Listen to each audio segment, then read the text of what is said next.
My daughter-in-law inherited $55 million after my son passed away. The first thing she did was throw me out of the house he and I built together. She told me to go die in a dumpster.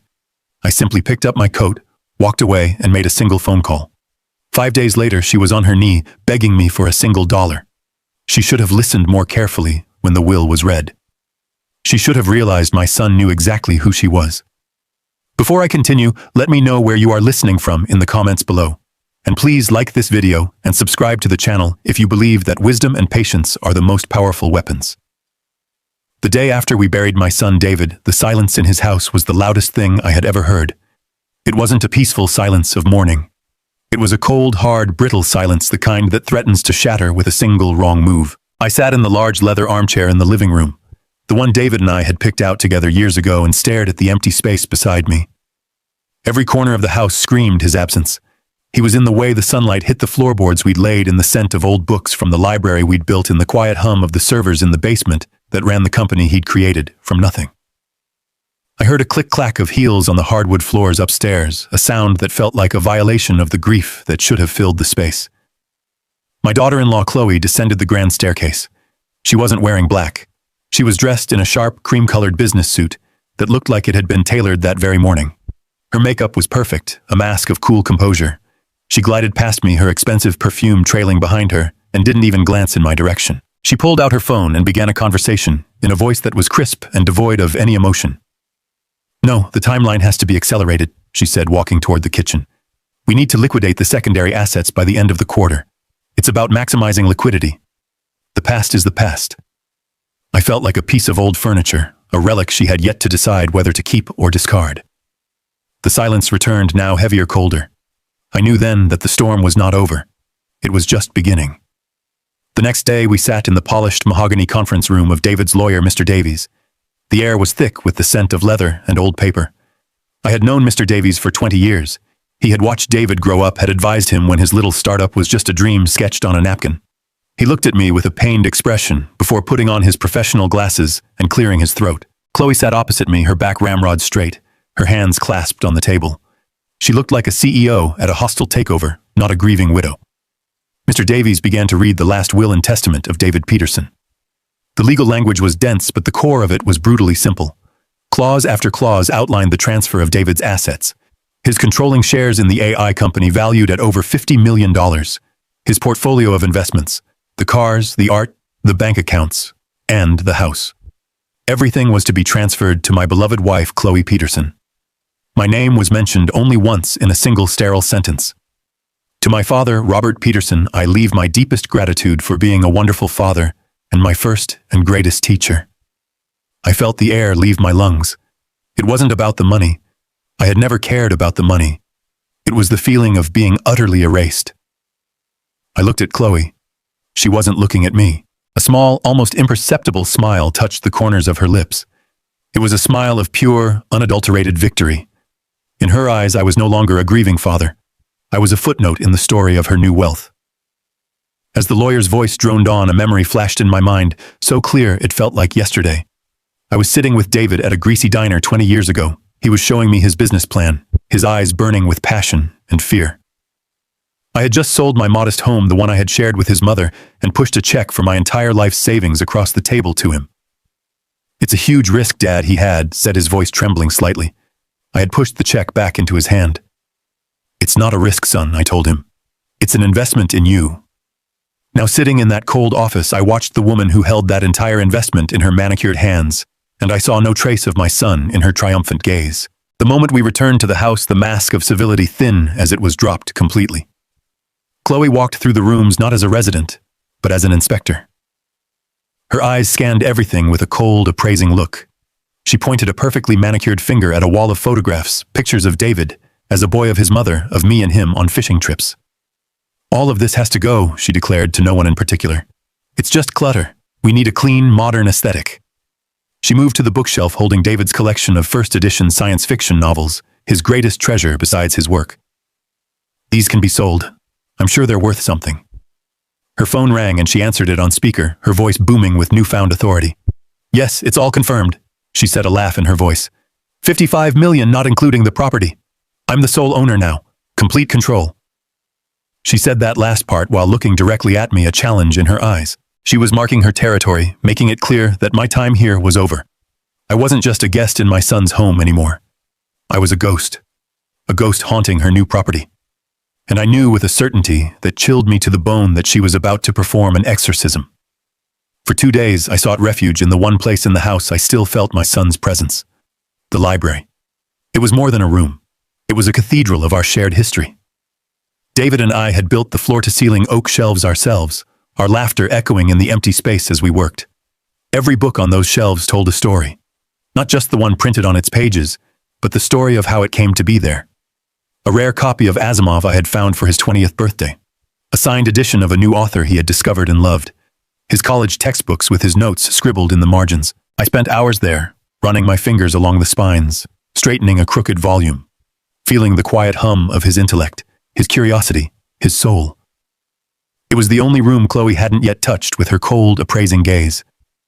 I was carefully dusting a row of his favorite hardcovers when the heavy oak door was thrust open, slamming against the doorstop, with a violent crack that shattered the peace. Chloe stood in the doorway flanked by 2 men who seemed too large for the frame. They were dressed in workout gear with thick arms and impassive faces. They looked like demolition workers, not guests. Chloe, however, was dressed in expensive athletic wear, her hair in a tight ponytail. She looked at the room, not with appreciation, but with the dismissive eye of a developer looking at an old building before tearing it down. "All right, this is the space," she announced to the men, completely ignoring me.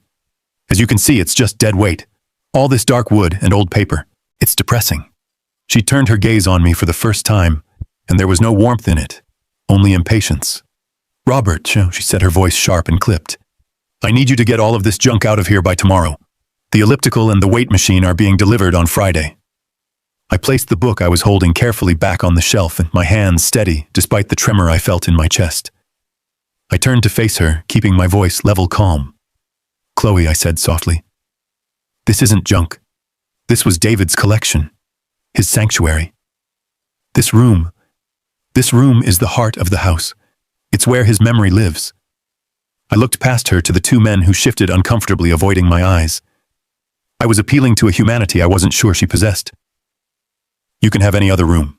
Please, just not this one." I wasn't pleading for myself. I was pleading for my son, for the preservation of the small part of him that still felt tangible, that still breathed in the scent of paper and ink. For a moment, she just stared at me, a flicker of disbelief in her eyes that I would dare to question her. Then a short, ugly laugh escaped her lips. "Memory, what good is memory? You can't liquidate memories, Robert." Her face, once a mask of cool indifference, began to twist into something genuinely ugly. The civility was gone. The pretense was over. This was the real Chloe, the one my son must have seen, the one he must have tried to protect me from. Her voice rose with each word growing louder, harsher, echoing off the silent watching books. "I am so tired of you moping around this house like a ghost, touching everything, reminding me of a past. I want to forget." She took a step forward, her finger jabbing the air in my direction. "This is my house now. My life, and you are not part of it." Then came the words. The words that would burn themselves into my mind forever. The words that would become the fuel for everything that came next. "You are not welcome here anymore," she screamed, her face red with fury. "Get out of my house, go die in a dumpster for all I care." She turned to the 2 silent giants beside her, her voice dropping to a low, vicious command. "Get him out." Before I could react, they moved. One took my left arm, the other my right. Their grips were like iron. There was no malice in their actions, just a detached efficiency, as if they were removing a piece of unwanted furniture. I didn't struggle. The fight had already left me replaced by a profound, hollow shock. They guided me out of the library, my feet stumbling on the Persian rug. I had one last look at the room, my son's sanctuary, before the heavy oak door was pulled shut with a final, definitive click. The lock turned. I had been expelled from my own son's heart. The heavy front door slammed shut, and the sound echoed not like wood hitting a frame, but like a final judgment. I heard the sharp metallic sound of the deadbolt turning, a sound that locked me out of my own life. I stood on the stone pathway, the manicured green lawn stretching out on either side of me. On the grass, looking absurdly out of place, sat my old leather suitcase. Chloe must have packed it herself, a final act of dismissive charity. I imagined her touching my belongings, her hands judging my worn-out sweaters and old books before stuffing them into the bag and having one of her hired men toss it outside like a piece of trash. The humiliation was a physical thing, a cold knot tightening in my stomach. The sky above was a uniform, unforgiving gray, the color of wet concrete. A cold wind began to stir, rustling the leaves of the great oak tree David and I had planted when the foundation of the house was first laid. Then the first drop of rain hit my cheek. It was cold. Another followed, then another, until a steady, miserable drizzle began to fall, soaking into the shoulders of my thin coat. I didn't move. I just stood there, letting the rain mix with the silent tears I hadn't realized were streaming down my face. I looked up at the house. Our house. I saw the bay window of the library, dark and empty. I remembered David insisting on that window, wanting a place where he could read with the morning light pouring in. I saw the stone facade around the entryway, remembering the weekend we spent setting the stones ourselves, our hands raw and our faces beaming with pride. Every brick, every window, every shingle was a memory. And now it was a monument to a broken promise. The cold rain on my skin seemed to wash away the years, pulling a memory from the depths of my heart with aching clarity. I was suddenly standing in a different yard, in front of a much smaller house 25 years ago. David was a teenager, all lanky arms and earnest ambition, helping me fix a broken fence post. His hands were clumsy, but determined. I remember stopping our work and putting a hand on his shoulder. A man's character isn't what he owns, David, I had told him. The words feeling as true then as they did now. It's what he's willing to protect. His name, his honor, his family. David had looked from our modest little house to the horizon, his young eyes filled with dreams. He had smiled a flash of the brilliant man he would become. "One day I'm going to build us a great house, Dad," he had said, his voice full of unwavering certainty. "A place so big and strong that you'll always have a home. It won't be my house. It'll be our house." The memory faded, leaving behind an ache more profound than any physical blow. That promise. That beautiful, heartfelt promise from a son to his father. That was what Chloe had truly thrown out onto the lawn. That was what she had slammed the door on. The $55 million were just numbers on a page. The house was just wood and stone. But that promise was the sacred foundation of my life. And she had desecrated it. Standing there in the soaking rain, I felt the grief and shock finally recede, replaced by something else. Something hard and cold and clear. The pain was transforming, crystallizing into a single sharp point of purpose. I straightened my back, pulling my shoulders from their defeated slump. I gave the house one last, long look. It was not a look of sorrow anymore. It was a look of assessment. A look of resolve. I walked across the wet grass, my shoes sinking slightly into the soft earth. I grasped the handle of my suitcase. It felt solid in my hand. And without looking back, I began the long walk down the driveway toward the street, each step a silent vow. The game was not over. She had just made her move. Now it was my turn. I must have looked a sight standing on the curb in the rain, a man in his 70s with a single suitcase and a life suddenly erased. A yellow taxi slowed as it passed its headlights, cutting through the dreary afternoon. I raised my hand, and it pulled over. The driver, a young man with kind eyes, didn't ask any questions as he put my bag in the trunk. "Where to, sir?" he asked. I didn't want to go to a friend's house. I couldn't bear their pity, not yet. I needed anonymity, a place where I could think. "The Starlight Motel," I said, naming a place I remembered from years ago, far out on the highway. A place people went when they didn't want to be found. The drive was a blur of smeared city lights and the rhythmic thump of the windshield wipers. Each beat seemed to say, "What now, what now, what now?" We left the manicured suburbs behind the grand houses, giving way to strip malls and industrial parks. The Starlight Motel was exactly as I hadn't remembered it. The sign was missing a T, so it read, Starlight Motel, its neon lights buzzing and flickering in the rain. The paint on the building was peeling, and the air smelled of wet asphalt and regret. The room the clerk gave me was on the ground floor facing the parking lot. It was small, and the air was stale. A brown patterned bedspread was stretched tightly over a lumpy mattress. A single lamp on the nightstand cast a weak yellow circle of light. The ancient television was bolted to the dresser. It was the complete opposite of the life I had just been thrown out of. The spacious rooms, the scent of fresh flowers, the priceless art, all of it felt like a dream. This small, sad room was my new reality. I placed my suitcase on the worn luggage rack and sat on the edge of the bed. The springs groaned in protest. The only sounds were the hum of the mini-fridge and the distant hiss of tires on the wet highway. For the first time in days, I was truly alone, surrounded by a silence that was entirely my own. But it wasn't the silence of defeat. It was the silence of a chessboard after a devastating move has been made. It was the silence of contemplation. I thought of Chloe's rage, her greed so transparent, it was almost childlike. I thought of the will so clean, so simple, so unlike my son. David was meticulous. He was a genius who saw every angle, who planned for every contingency in his business. Could he have been so blind in his personal life? Could he have left his own father, the man who had funded his dream, so utterly unprotected? It didn't make sense. The numbers didn't add up. And as a man of history, I knew that when a story doesn't make sense, it's usually because you're not reading the whole text. A new thought began to form, not a hope, but a hypothesis. A possibility. What if David wasn't blind? What if he was strategic? The thought was a single small flame in the vast darkness of my despair. It was enough. I reached into my coat pocket, my fingers closing around the cool, hard shape of my phone. I pulled it out, the bright screen illuminating my face in the dim room. My thumb scrolled past the names of friends I couldn't yet face, past the numbers of services I didn't yet need. I stopped on one name, a name that now represented the only bridge between the world I had lost and any possible future. Mr. Davies.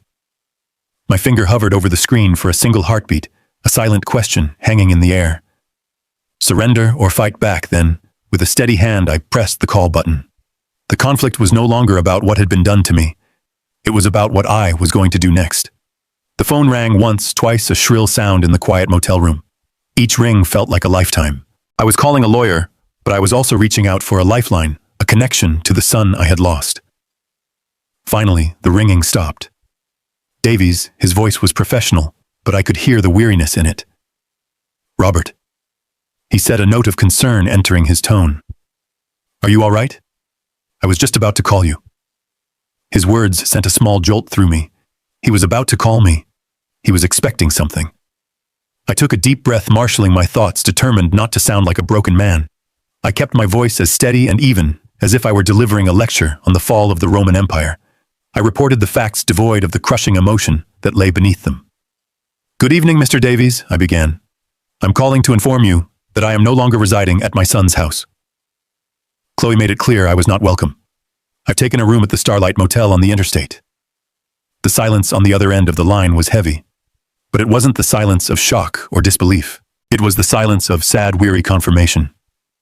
I heard him sigh, a long, slow exhalation of breath that seemed to carry the weight of a secret he had been holding for too long. Robert, he said, and the professionalism in his voice was replaced by the genuine sorrow of a friend.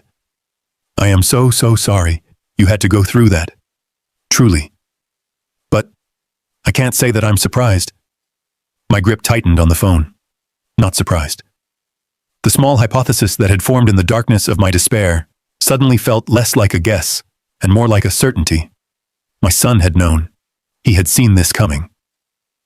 Mr. Davies continued, his voice low and filled with a pained affection for the friend he had lost. David was a brilliant man, Robert. He could predict market trends and technological shifts years in advance. He saw the world in patterns, in lines of code and probable outcomes.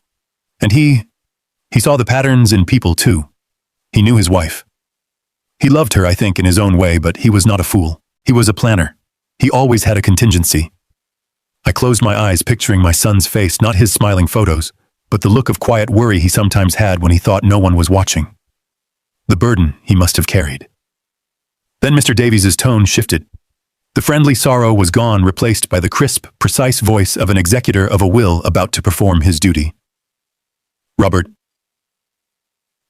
going to tell you something now that I was bound by my fiduciary duty and my promise to David not to reveal unless a very specific set of conditions were met. By forcibly removing you from the house, Chloe has just fulfilled those conditions. I held my breath. This was it. David left me with a sealed envelope and a list of private detailed instructions, the lawyer continued. The will we read in my office the other day. It was not the entire story. It was true in a legal sense, but it was incomplete. Think of it as the first move in a chess game my son knew he might not be around to finish. I felt a wave of emotion so powerful it almost knocked the wind out of me. Grief, sharp and fresh for the terrible knowledge my son had to live with. And an overwhelming, crushing love for his foresight, for his fierce, protective heart that reached out to care for me even from beyond the grave. "What are you saying?" I whispered, though I already knew the answer. Mr. Davies's voice was firm now, a beacon in the storm. "I'm saying there is another clause, a contingency clause triggered by specific actions. David called it his character test.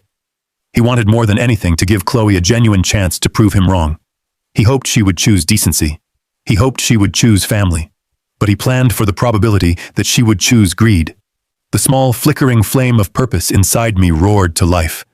My son had not abandoned me. He had armed me. Mr. Davies's final words were not a comfort, but a call to action. "She has failed the test, Robert. She has made her move. Now it's time for us to make David's." Mr. Davies's voice over the phone was a lifeline, pulling me from the wreckage of the past few days and setting me on solid ground. I sat up straighter on the lumpy motel bed, listening with an intensity I hadn't felt in years. To understand what David did, the lawyer began his tone now that of a strategist explaining a brilliant campaign. You have to understand that he didn't write a simple will.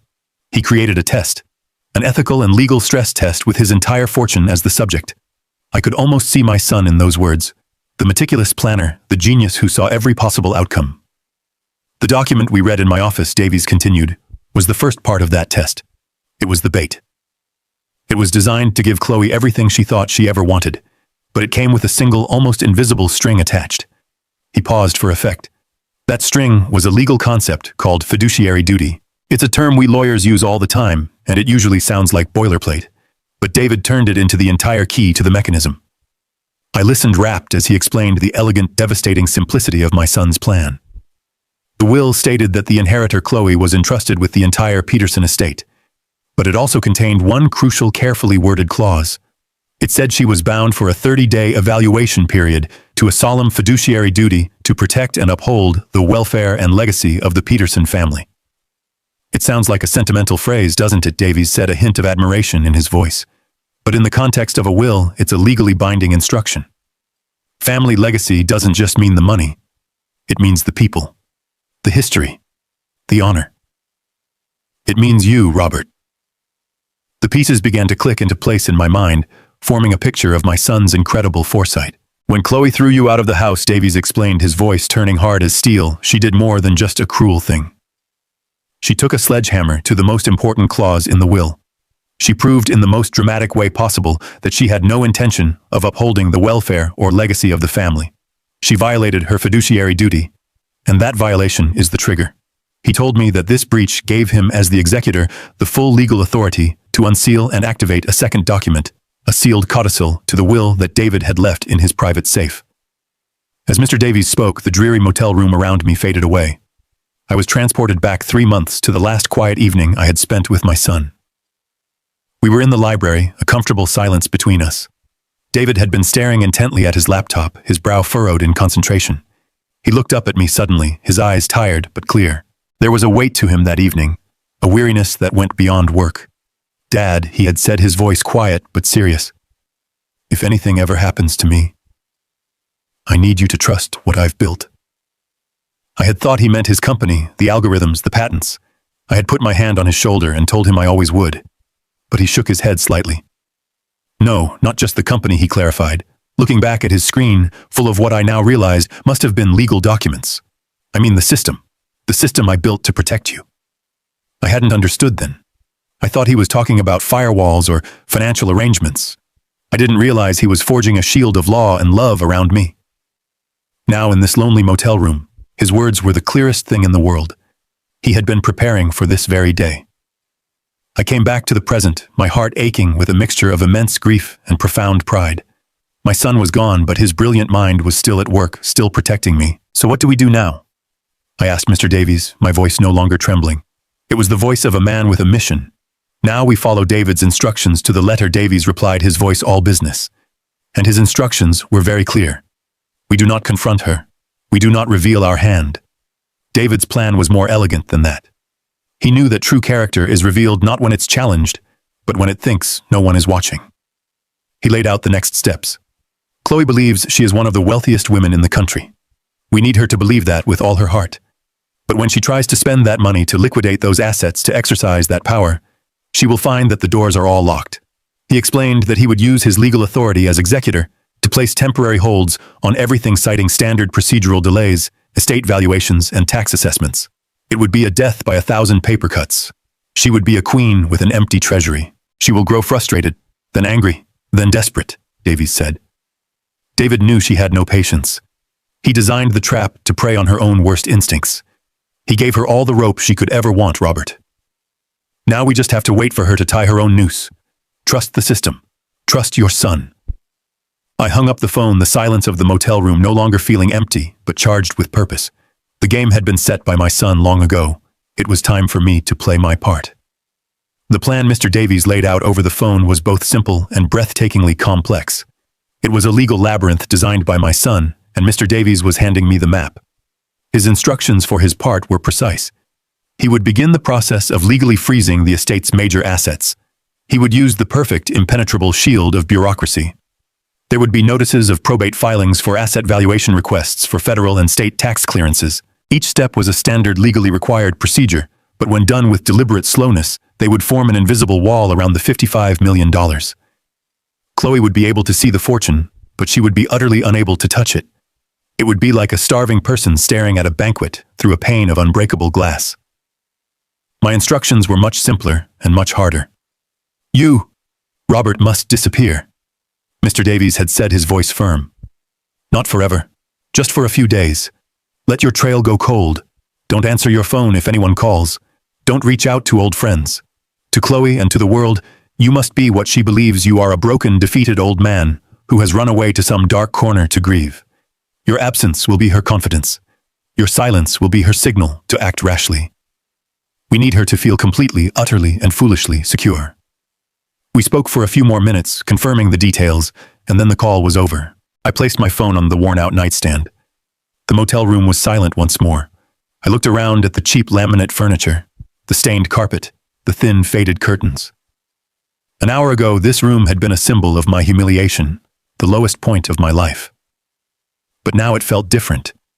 It felt like a bunker, a command center. The anonymity I had sought out of shame had become a strategic advantage. This wasn't a place of defeat. It was a staging ground. A younger, angrier version of myself might have called this feeling a thirst for revenge. I might have savored the thought of Chloe's future suffering. But sitting there in the quiet solitude, feeling the immense weight of my son's trust reaching out to me from the past, I knew this was something else entirely. It wasn't about inflicting pain. It was about revealing a painful truth. It was not vengeance. It was the slow, methodical execution of justice. My son's justice. I was not an avenger. I was an executor tasked with carrying out the final, most important wish of my child, to protect his legacy from the one person he knew would try to destroy it. The plan was a masterpiece of legal and psychological engineering, but it was built upon a single critical assumption: Chloe's boundless arrogance. A sliver of doubt entered my mind. Could anyone truly be so blinded by greed, so utterly lacking in caution? The plan required her to not just walk into the trap, but to sprint into it, laughing all the way. She would have to ignore all the red flags, all the procedural delays, and believe only what she wanted to believe. It seemed like a flaw in an otherwise perfect design. I worried she might sense something was wrong, that she might hire a competent lawyer of her own who would advise patience. And then I had to question myself. Did I have the strength to see this through? My role was to remain silent, to watch from the shadows as she for a time celebrated on the grave of my son's memory. I would have to endure the thought of her parties, of her tearing down his library, of her erasing his presence from the home we built. It would require a level of self-control I wasn't sure I possessed. The instinct to fight, to scream, to confront her was a powerful one. I looked at the dark screen of my phone, at my own tired reflection staring back. I saw the face of a grieving father. But beneath the grief, I saw the history professor, the man who understood that the most important battles are often won not on the field, but in the quiet archives through patience and the careful study of the facts. David had studied his opponent. He had laid out the strategy. He trusted me to execute it. I would not let him down. Reaching out with a steady hand, I pressed and held the power button on my phone. The screen flickered and went black. The first step of the plan was complete. I had disappeared. For the next 3 days, I followed Mr. Davies's instructions to the letter. I lived in a state of self-imposed exile, a ghost in a cheap motel room. The television remained off. My phone remained a dark, silent rectangle on the nightstand. The world outside my window, with its endless river of highway traffic, ceased to exist. I didn't know it at the time, of course, but as I sat in that quiet, contemplative solitude, Chloe was doing the exact opposite. She was exploding into the world with the force of a financial supernova, a spectacle of consumption so grand it was almost an art form. Mr. Davies later filled me in on all the details, his voice a dry, factual report over the phone. He painted a picture of a woman so completely consumed by greed that she couldn't see the cliff edge just beyond her brand new $1,000 shoes. Her first stop, he told me, was a whirlwind tour of the most expensive boutiques the city had to offer. She moved through them, not like a shopper, but like a conqueror, claiming tribute. Handbags from designers whose names I didn't even know. Watches that cost more than my first house dresses she would likely only wear once. She wasn't just buying things. She was buying a new identity, shedding the skin of her old life, and wrapping herself in a cocoon of obscene luxury. From there, she went to a supercar dealership, the kind of place with polished concrete floors and more security guards than cars. She didn't browse.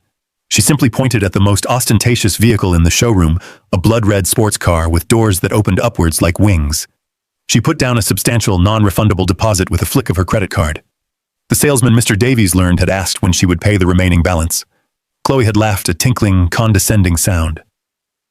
"Oh, as soon as some boring little estate paperwork clears up," she had said. "Don't worry, the money is there."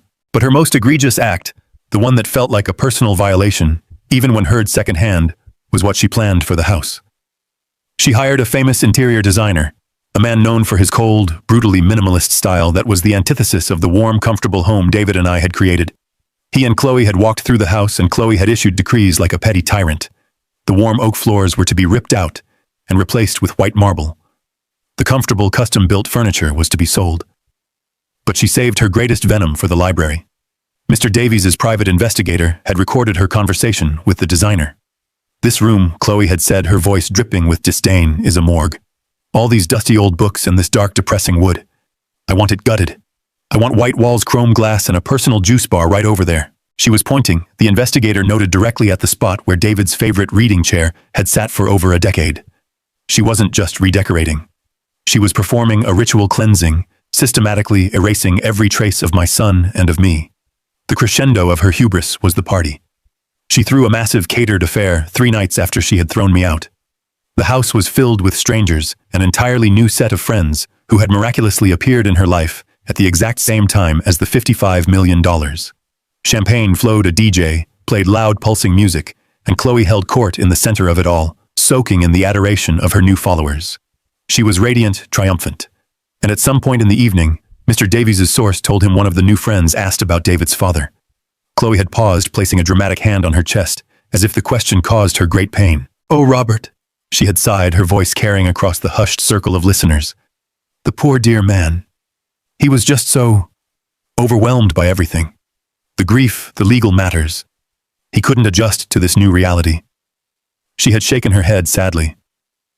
"I believe he checked himself into a quiet little nursing home up north somewhere. It's for the best, really. He just doesn't belong in this world." Listening to Mr. Davies recount that part, a strange calm washed over me. I felt no anger, no rage. I only felt a profound, cold pity. She was dancing in a house of cards, toasting to a future that had already been signed away. She believed she was the queen of a new and glittering kingdom, never once realizing she was just a temporary actress on a stage my son had so carefully built. And the final act, I knew, was about to begin. The trap had been set. The bait had been taken. And now the walls were about to start closing in. The day after her party was meant to be the first day of her new reign.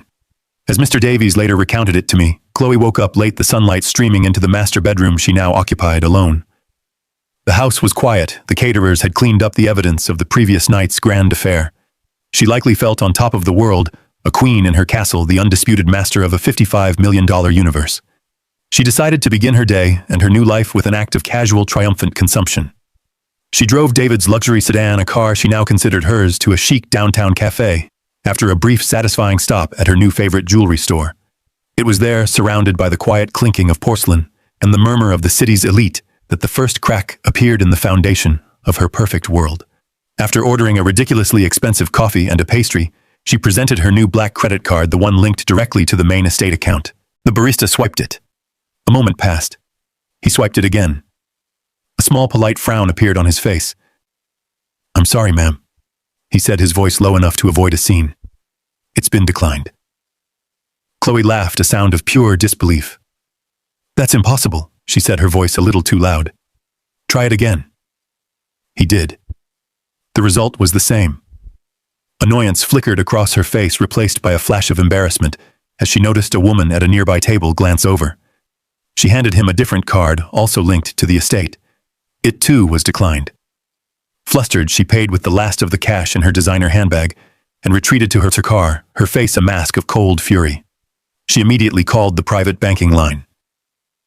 The representative who answered was impeccably polite, which only seemed to fuel her anger. Yes, Mrs. Peterson, the banker said after a moment. I see the issue. There appears to be a temporary procedural hold placed on all accounts associated with the Peterson estate. Chloe's voice was sharp. What I am the sole beneficiary. That is my money. Remove the hold immediately. There was a soft electronic shuffling sound on the other end of the line. Ma'am, I'm afraid I can't do that. The banker said, his voice still maddeningly calm. The request was filed this morning by the executor of the estate, Mr. Davies. It's a standard hold, pending a full asset valuation for probate court.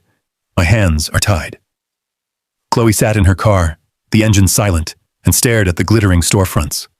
For the first time, a cold tendril of real fear snaked its way into her heart. She drove home, her mind racing. When she walked through the front door, her phone was ringing. It was the celebrity interior designer. His voice, usually so fawning and effusive, was clipped and annoyed. Chloe, darling, he said, dispensing with pleasantries. There's a bit of a problem. My demolition crew arrived at the house this morning to begin work on the library, but they were turned away. We were served with a legal notice, a temporary injunction on any structural alterations to the property filed by the estate's executor. He took a breath. My crew bills by the hour, darling, and right now they are billing me for doing absolutely nothing. What is going on? Chloe sank onto a pristine white sofa, the phone feeling cold against her ear. She was surrounded by the walls she wanted to tear down, but an invisible, more powerful wall had just been erected around her. Before she could even formulate a reply to the designer, another call came through. It was the car salesman from the Maserati dealership, and the cheerful deference was gone from his voice. It was now the voice of a man who wanted his money. Mrs. Peterson, he said, his tone all business. I'm calling about the final payment for the Gran Turismo. As we discussed, your deposit holds the vehicle for a 72-hour window. We're now at hour 75. We need that wire transfer today, otherwise I'll be forced to release the vehicle to another interested party. And as per the contract you signed, the deposit is non-refundable. The sports car, the ultimate symbol of her new status, was about to vanish. Every pillar of her new life was crumbling one by one in the space of a single morning. That was when the panic truly set in. Her confident rage dissolved into a frantic, cornered fear. She had only one move left. She dialed the number for Mr. Davies' office, her thumb jabbing at the screen. The moment he answered, the dam of her composure broke, and a torrent of furious, terrified words poured out. What have you done? She screamed into the phone. Why is my money frozen? Why can't I touch anything? This is my house. You work for me. I am the estate. You can't do this to me. I will sue you. I will ruin you. On the other end of the line, as Mr. Davies later described it to me, he simply held the phone a few inches from his ear and waited for the storm to pass. When she finally paused to take a breath, he spoke, his voice the calm, unshakable center of her hurricane. Mrs. Peterson, understand your frustration. However, as I am sure you can appreciate, the final settlement of an estate of this size is a highly complex process. Standard procedure, she shrieked. There is nothing standard about this. I assure you. Mrs. Peterson. He continued, his tone maddeningly professional. Every action I have taken is a perfectly standard and legally required step to protect the assets of the estate during the probate period. I am simply following the letter of the law. She screamed again, a raw, frustrated sound of a spoiled child being denied what they want. She was beating her fists against an invisible wall, a wall built of procedure, of legality, of my son's brilliant, patient design. After a final incoherent threat, she slammed the phone down. She was trapped.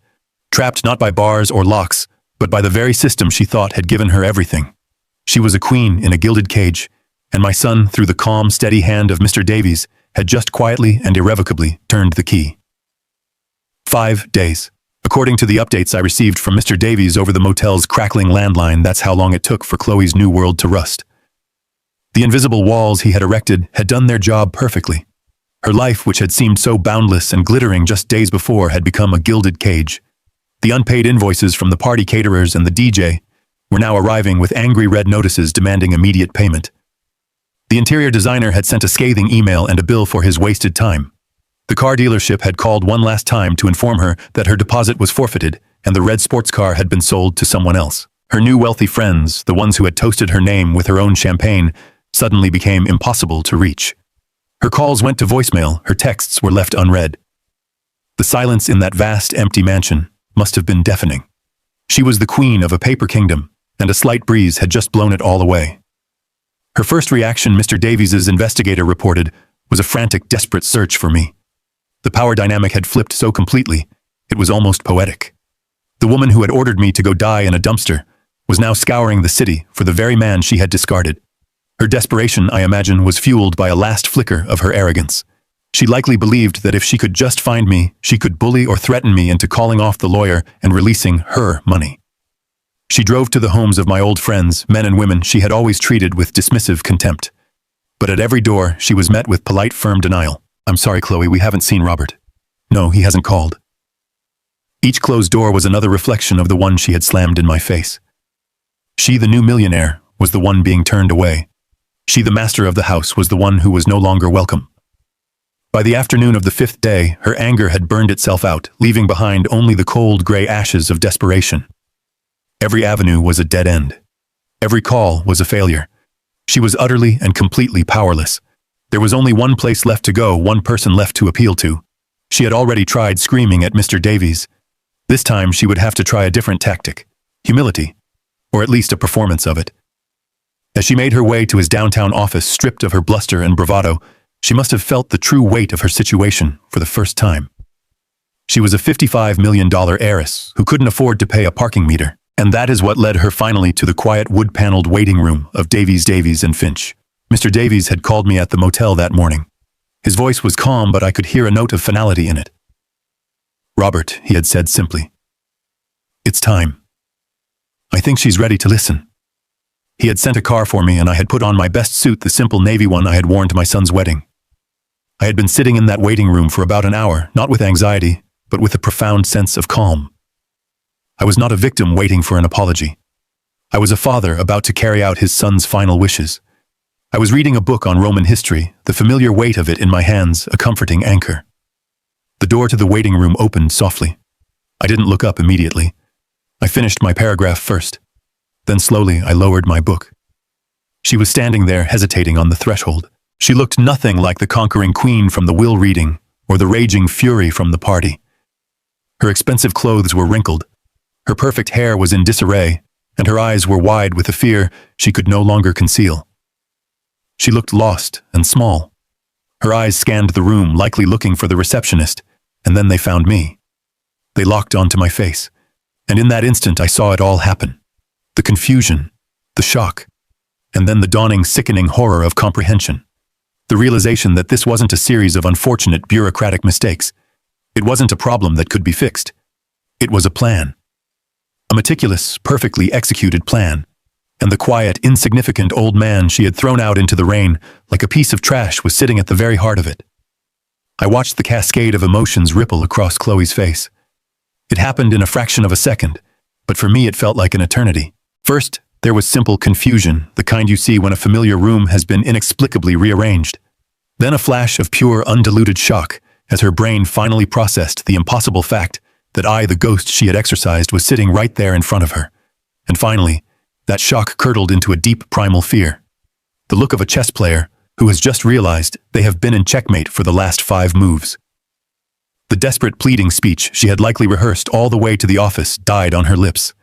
The arrogance, the anger, the fury, all of it evaporated, leaving behind a raw, trembling panic. "Robert," she whispered, her voice barely audible. Then, as if remembering the role she was supposed to play, she tried again, forcing a term of affection that now sounded like a curse. "Father," she stammered, taking a hesitant step into the room. I've been looking for you. Everywhere. I was so worried." The lie was so transparent, so pathetic, that it was almost pitiful. She was trying to rewrite the history of the last 5 days in a single desperate sentence. She was trying to pretend she was a concerned daughter, not a failed tyrant. I simply looked at her. I did not smile. I did not frown. I offered her no anger to fight against, no pity to cling to. I said nothing. In In that moment, I understood that silence was the most powerful tool I possessed. There were no words that needed to be spoken. My silence was a mirror, and in it she was forced to see the reflection of her own cruelty, her own greed, her own choices. It was a more damning accusation than any shout, any accusation, any teardown could ever be. She crumbled under the weight of that quiet gaze.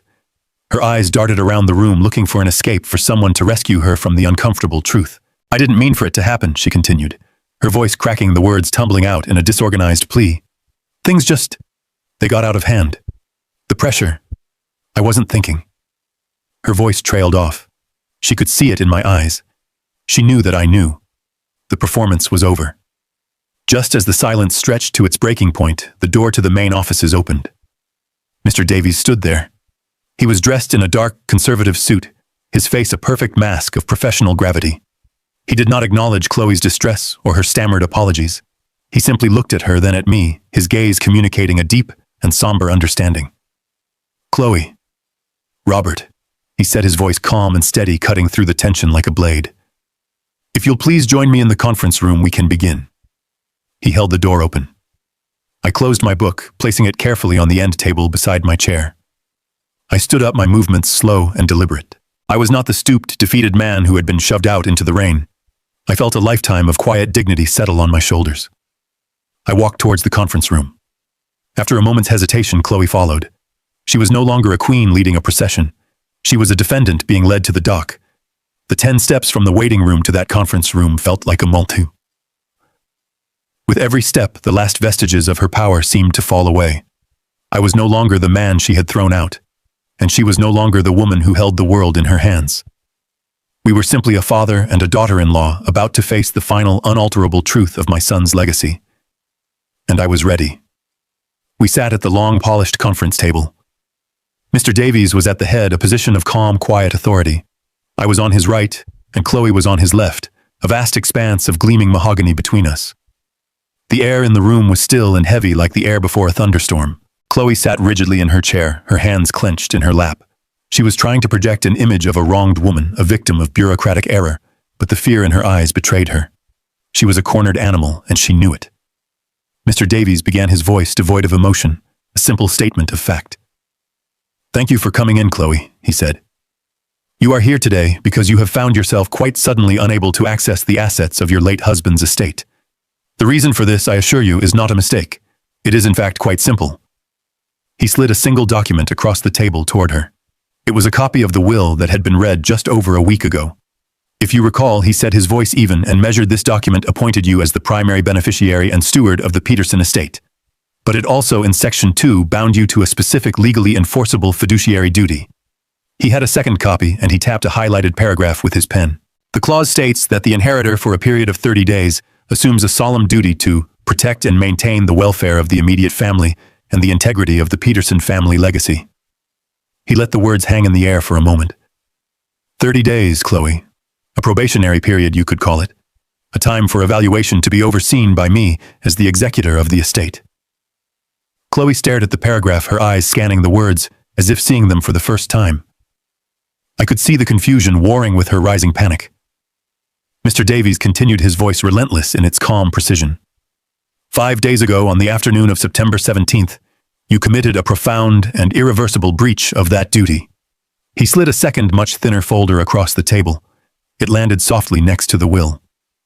This is a sworn affidavit from your father-in-law, Robert Peterson. It details how you forcibly ejected him, the only other living member of the immediate Peterson family, from the home. It states that you instructed him to, and I am quoting directly from his statement, go die in a dumpster. Hearing my own story recounted in that sterile legal setting, hearing her ugly words repeated back to her, felt like a final somber validation. Chloe flinched as if he had struck her. The last of the color drained from her face. She looked from the folder to me and then to Mr. Davies, her mouth opening and closing silently. She had no defense. There was no lie she could tell that would be more powerful than the simple, documented truth. Mr. Davies leaned forward slightly, his gaze unwavering. You see, Chloe, this first will wasn't just a legal document. It was a question. A question my client, your late husband, needed a definitive answer to. And the question was this. Were you a worthy steward of his life's work? Were you a worthy protector of his family? I watched her as the terrible truth began to dawn. She wasn't a player in a financial game. She was the subject of a moral experiment, and she had failed in the most spectacular way imaginable. "Your actions," Mr. Davies said, his voice dropping slightly, becoming more intense, provided the answer to that question with absolute clarity. "Which leads me to a question of my own for you." He paused, letting the silence press down on her. "Did you listen carefully to the entire will, Chloe? Did you pay attention to the words in Section 4, Subclause C? The small print, the part that describes the automatic and immediate activation of Codicil B, in the event of a catastrophic breach of fiduciary duty by the primary beneficiary." Her face was a blank mask of uncomprehending horror. She had heard only the $55 million. She had heard only the house. The rest had just been noise. Mr. Davies reached into the leather briefcase that sat beside his chair. I watched him, my heart beating a slow, steady rhythm. He didn't pull out a thick legal binder or a stack of papers. He pulled out a single, elegant, cream-colored envelope. It was sealed with a circle of dark blue wax impressed with the Peterson family signet ring, the one I had given David on the day he graduated from college. The lawyer placed the envelope in the exact center of the polished table. It sat there, a quiet, unassuming object that held the power of an earthquake. Chloe stared at it as if it were a venomous snake. Mr. Davies folded his hands. "This codicil, Chloe, legally voids the document we read last week in its entirety. This," he said, his voice resonating with the final, unassailable truth, "is David's true and final will." Mr. Davies took a small silver letter opener from his desk set and slid it carefully under the blue wax seal. The sound of the paper tearing was a sharp final rip in the silent room. He unfolded the single sheet of paper it contained. I saw my son's familiar, clear handwriting, and my breath caught in my chest. David's true intentions were not buried in pages of legal jargon. They were stated with a clarity that was both loving and ruthless. Mr. Davies placed the paper on the table and began to read, his voice the calm, steady instrument of my son's final command. "This is Codicil B to the last will and testament of David Peterson," he began. "Activated this morning by the authority granted to my executor. It hereby renders all previous versions of this will null and void. The disposition of my estate is as follows." He looked directly at Chloe, whose eyes were wide with a terror so profound it seemed to have stolen her breath. 1, Davies read, "All my assets without exception, including all shares in Peterson AI, all financial portfolios and the residential property at 114 Willow Creek Lane, are to be transferred immediately into a newly formed, irrevocable trust to be known as the Peterson Legacy Trust." He paused, letting the weight of the words sink in. 2. The sole trustee, manager, and administrator of the Peterson Legacy Trust will be my father, Robert Peterson. I felt an immense, humbling weight settle on my shoulders. A duty. A purpose. 3, Davies continued, his voice unwavering. "The primary mission of this trust will be to fund and oversee the David Peterson Tech Scholars Foundation, a charitable entity dedicated to providing technology and engineering education and scholarships to underprivileged children, a cause my son cared about deeply." And then he came to the final provision. He looked at Chloe once more before reading it. 4. To my wife, Chloe Peterson, the trust will provide a monthly stipend of $2,000. He let that number hang in the air, a pathetic fraction of the millions she had tasted. This stipend is contingent upon her maintaining verifiable full-time employment. She will be permitted to reside rent-free in the guest cottage on the property. Any violation of these terms or any decision to cease working will result in the immediate and permanent termination of all financial support. It wasn't a punishment of pure poverty. It was in its own way so much worse for her. My son wasn't leaving her to starve. He was sentencing her to a life of ordinary, honest work, a life of responsibility, the very kind of life she had married him to escape. The color had completely vanished from her face, leaving a pale, waxy mask. She shook her head, a tiny, almost imperceptible motion, as if trying to physically deny the reality of the words she was hearing. The $55 million empire, the sports car, the parties, the power, it had all been a fantasy, a week-long dream, from which she was now having the cruelest awakening. As Mr. Davies neatly folded the single sheet of paper and placed it back in its envelope, the finality of the moment struck her. A small, choked gasp escaped her lips.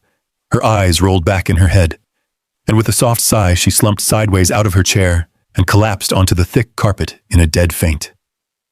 The great and powerful queen of the Peterson estate was gone, and in her place was just a woman unconscious on the floor of a lawyer's office with a future she had single-handedly destroyed. My son's will had been done. 6 months passed. 6 months in which the world for me was not just rearranged, but reborn.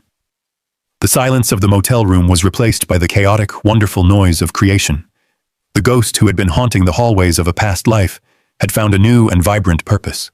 I was standing at a podium, the scent of fresh paint and new beginnings in the air. I was wearing the same navy suit I had worn to Mr. Davies's office, but it no longer felt like armor for a confrontation. It felt like the uniform of a custodian, the proud guardian of a dream. I looked out, not at a tense and hostile daughter-in-law, but at a room filled with the bright, hopeful faces of young students, the first graduating class of the David Peterson Tech Scholars Foundation. When I began to speak, my voice was strong and clear. "Good morning," I said, a genuine smile on my face. "My name is Robert Peterson, and I am my son's father." I told them stories about David.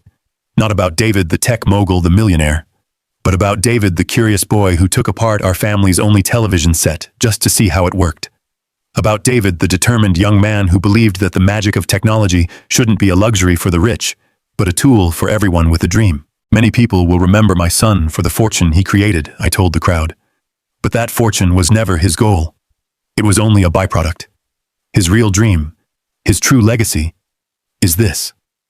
I gestured around the room at the gleaming new computers, at the smartboards, at the eager faces of the children who would learn and create and build their own futures here. David believed that talent is universal, but opportunity is not. I continued. He wanted to build doors for those who had only ever been shown walls. So today, we are not just opening a building. We are continuing his most important work. We are fulfilling his true will. Not the one written on paper, but the one that was written on his heart. As the room filled with warm, heartfelt applause, my thoughts drifted just for a moment to Chloe. I don't think of her with anger anymore. I rarely think of her at all. But I know where she is. My son's trust in its quiet, methodical way still keeps an eye on her. The image that came to my mind was of a different kind of room, a busy downtown coffee shop during the morning rush. Chloe was behind the counter wearing a simple green apron with her name on a plastic tag. Her hair was pulled back, and her face was bare of the expensive makeup she used to wear. She moved with a practiced efficiency, frothing milk, calling out orders, wiping down the counter. She looked tired, the kind of tired that comes from standing on your feet for 8 hours. A customer was rude to her, complaining that his latte wasn't hot enough. I saw a flicker of the old fire in her eyes, a flash of indignation, but it vanished as quickly as it came, replaced by a weary resignation. "I'm very sorry, sir," she said, her voice flat. "I'll make you a new one." She had been sentenced to a life not of poverty, but of consequence, a life of ordinary, honest work, and in her own quiet way, she was serving her sentence. A young girl no older than 14 tugged on my sleeve, pulling me back to the present. She pointed excitedly at her computer screen, showing me a simple line of code she had written that made a cartoon dog wag its tail. Her eyes shone with pride and discovery. I smiled, a real smile that reached my own eyes. My son's will had created 2 new realities. For Chloe, a world of quiet consequence. For me, a world of noisy, chaotic, wonderful purpose. Justice, I've finally learned, isn't always found in a dramatic courtroom showdown. Sometimes it's in the quiet, steady, everyday work of building something better in the very space where something was broken. The library is my office now.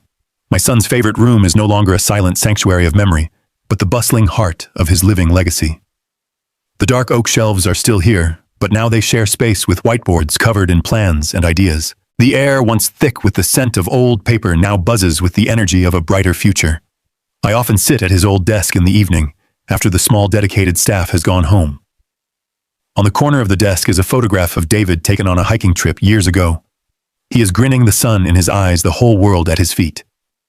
I look at it, and I feel no sorrow, only a quiet, profound pride. Justice, I've come to realize, isn't always a loud and thunderous affair. It doesn't always come with a gavel strike or a shouted verdict. Sometimes justice is the quiet, satisfying click of a well-laid plan falling perfectly into place. My son didn't leave behind a pile of money. He left behind a legacy of passion and the belief that one person's success could be used to build a ladder for others. My purpose, my great honor, is to ensure that legacy breathes and grows every single day. In fulfilling my son's true will, I did more than just reclaim a house. I reclaimed myself. I found a reason to get up each morning that was bigger than my grief. I found my way back to the man my son always knew I was. This story reveals that the most profound justice is often silent and strategic, not loud and vengeful. True strength lies not in immediate emotional reactions, but in patience and foresight. David's ultimate victory wasn't in punishing his wife, but in protecting his true legacy, one of purpose and charity over personal wealth. It teaches us that our real inheritance is the positive impact we create and the values we uphold. The most powerful response to arrogance is not anger, but the quiet execution of a well-laid plan that reestablishes order and honors what truly matters. Thank you for listening to my story. It has taught me that sometimes the most powerful action isn't a furious shout, but a quiet, carefully calculated move on the chessboard of life. If you agree, and if you have ever had to find strength in wisdom and patience, please like this video and subscribe to the channel for more stories like this one. I would be honored to read your thoughts in the comments below. Your voice and your stories matter. Thank you for being a part of this journey.